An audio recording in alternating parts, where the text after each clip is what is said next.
Chacun de ses livres a été un événement, ultra populaire, bien que peu médiatique. L'écrivaine Françoise Bourdin est décédée ce dimanche 25 décembre à 70 ans, selon un communiqué transmis par sa maison d'édition.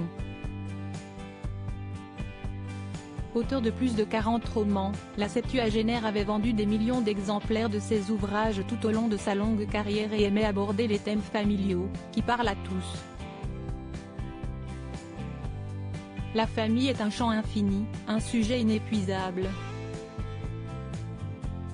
Elle constitue la matière romanesque par excellence car elle représente une société en réduction avec ses secrets, ses passions, ses rancœurs, ses rivalités, ses jalousies, ses mesquineries. Elle est aussi le refuge ultime. Mes personnages se confrontent à l'existence, avec ses bons et ses mauvais moments, ils ne lâchent rien.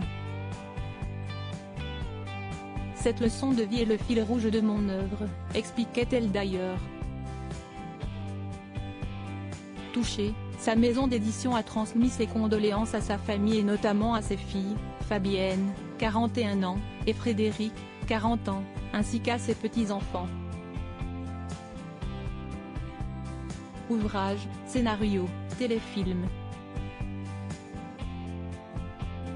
Décrivant l'écrivaine comme une mère et une grand-mère attentive, qui aimait les moments passés avec sa famille, entourée de ses chiens, dans sa maison de Normandie, le communiqué parle également d'une femme fière d'être auteure populaire, un adjectif beaucoup répété durant sa carrière. Il faut dire en effet que peu de ses collègues ont vendu autant de livres qu'elle, entre 200 000 et 500 000 ouvrages s'écoulaient en effet à chaque sortie.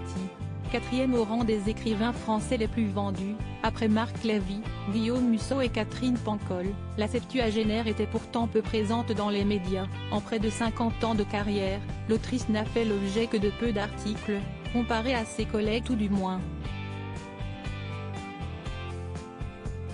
Mais pas de quoi s'en faire pour elle, si on estime qu'elle aurait vendu 15 millions de livres. Elle a également écrit pour la télévision et a vu plusieurs de ses romans être adaptés en téléfilm. Accompagner Françoise Bourdin dans la défense de ses ouvrages était une réelle fierté et la côtoyer au quotidien une joie profonde. Elle continuera à travers son œuvre immense à toucher les lecteurs, avec son sens du récit et des personnages, car ses livres ont cette capacité rare de toucher toutes et tous, concluent les éditeurs, et l'on peut se douter que la période doit être difficile, particulièrement pour ses collaborateurs les plus proches et pour sa famille, qui n'a pas précisé la cause de ce décès inattendu.